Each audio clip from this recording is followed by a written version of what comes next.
मईशत गिर रही हो तो जिम्मेदार कोरोना निकलता है, करप्शन बढ़ रही हो तो जिम्मेदार साबका हुक्मरान टोला निकलता है, आटा, चीनी, पेट्रोल, अदविया की कीमतें बेलगाम हो और बहरान पैदा हो रहा हो तो जिम्मेदार माफिया निकलता है, और पायलट्स वाले मामले पर सुबकी हो रही हो तो जिम्मेदार मीडिया निकलता है।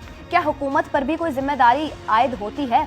2 साल तक हर नाकामी, हर मसला माजी की हुकूमतों पर डाला जाता रहा। वजह, अब 2 साल बाद जबकि हुकूमत अपनी तबई उम्र का करीबन निस्फ अरसा मुकम्मल कर चुकी है, क्या हर जिम्मेदारी से फरार की पॉलिसी सूदमंद होगी या रहेगी? अब वजीर आजम और उनकी काबीना के वुज़रा की जबान पर हर नाकामी का मलबा डालने के लिए एक नए विलन का नाम है, और वो विलन है माफिया। वजीर आजम साहिब, जान की अमान पाऊं तो क्या पूछने की जसारत कर सकती हूँ कि ये माफिया होता क्या है, इसके खदोखाल क्या होते हैं, और ये अगर होता ही है तो इस बिफरे बैल को सींगों से किसने पकड़ना होता है? माफियाओं पर हाथ अवाम ने डालना होता है या हुकूमतों ने? क्या हुकूमतों का काम सिर्फ निशानदही होता है कि ये वारदात माफिया ने की है? क्या ये इतराफ़े शिकस्त नहीं है? वजीर आजम साहिब, जान की अमान पाऊं तो जब गैरों की बाज पुरस हो मगर अपनों की खताओं से चश्म पोशी, तो ऐसे ही माहौल में माफियाओं की पैदाइश होती है, अफजाइश होती है।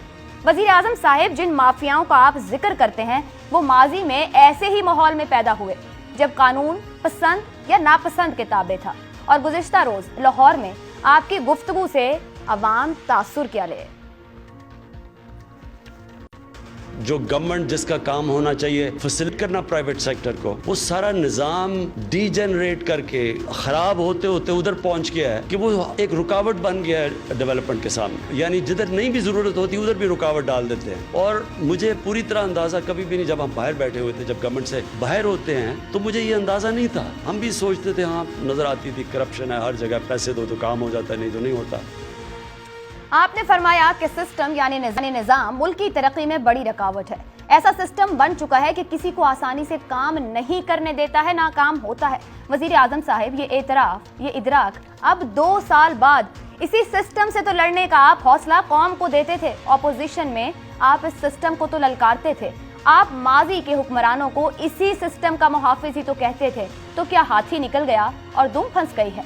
आपने जिन हुक्मरानों को निकाल बाहर किया, क्या वो सिर्फ जिस्म थे, रूह या सिस्टम अब तक ऐवानों में है? आप तो सिस्टम यानी निज़ाम के नकाइस को समझने के दावेदार थे और कहते थे कि सिस्टम यानी निज़ाम को 90 दिन में ठीक करने का कुलिया सिर्फ आपके पास है। तो अब आप उठिए और कानून की यकसा निफाज से, मुकम्मल इंसाफ से इन माफियाओं को पाश पाश कर दें। मुकम्मल तौर पर ताकत रखते हैं और बहरान दर बहरान दलदल में धंसती आवाम को इनके चुंगल से बचा लीजिए।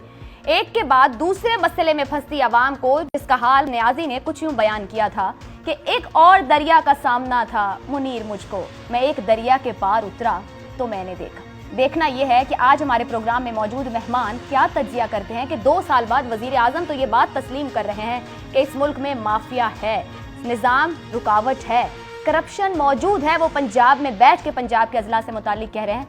तो फिर हल क्या हुआ, और हल है भी या नहीं?